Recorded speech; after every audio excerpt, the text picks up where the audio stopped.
What if I told you, that one man, born a slave, shook the foundations of the greatest empire in the world, that he defeated Roman armies, freed tens of thousands, and nearly changed the course of history forever? His name was Spartacus, but his real story is far more dramatic and tragic than any movie ever told.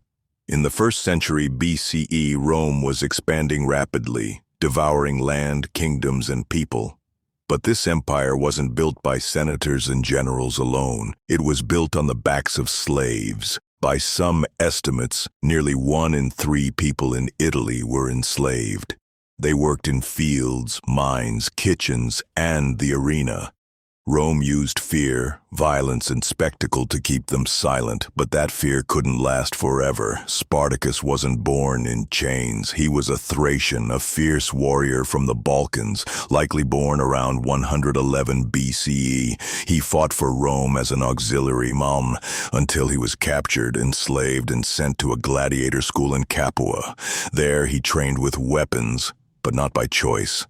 He lived under brutal conditions. But he hadn't forgotten who he was, or what he wanted: freedom. In 73 BCE, Spartacus and about 70 gladiators made their move. Using kitchen knives and seized weapons, they broke out of the gladiator barracks. They fled to Mount Vesuvius, and the slave war had begun. But it didn't stop with 70 men. Soon, thousands of slaves from across Italy joined them. They weren't just escaping. They were organizing. Spartacus became the leader, not because he was the strongest, but because he was the smartest. He divided his troops, trained them, built supply lines, and led them to victory after victory. The Roman Senate thought they could crush the rebellion quickly. They were wrong. Spartacus defeated one Roman force after another. He outmaneuvered trained legions. He ambushed generals. He gave Rome its greatest embarrassment, a slave defeating professional armies.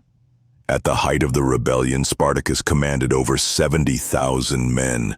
He even considered marching on Rome itself, but some say he held back, hoping to escape over the Alps and return home.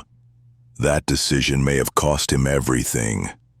Not all of Spartacus's allies agreed with his plans. Some wanted to stay and plunder Italy, others wanted revenge. Disagreements began to split the army. His co-leader Crixus broke off with a third of the forces and was later defeated. Meanwhile, Rome was finally taking the threat seriously. They gave command to a ruthless general, Marcus Licinius Crassus, the richest man in Rome.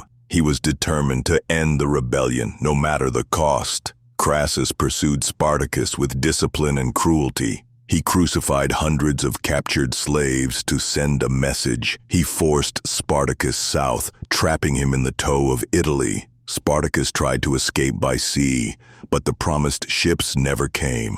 Surrounded, outnumbered, and betrayed, Spartacus made a final charge. He died as he lived, fighting with a sword in his hand. His body was never found, but 6,000 of his followers were crucified along the Appian Way, a warning to all who dreamed of freedom. Spartacus failed to destroy Rome, but his story didn't end there. He became a symbol of resistance, of rebellion, of the fight against tyranny.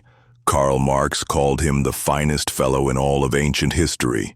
Modern revolutions invoked his name. He wasn't perfect, but in a time when slaves were supposed to be silent, he roared.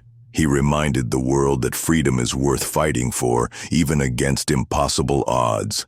Spartacus didn't set out to make history, but he did.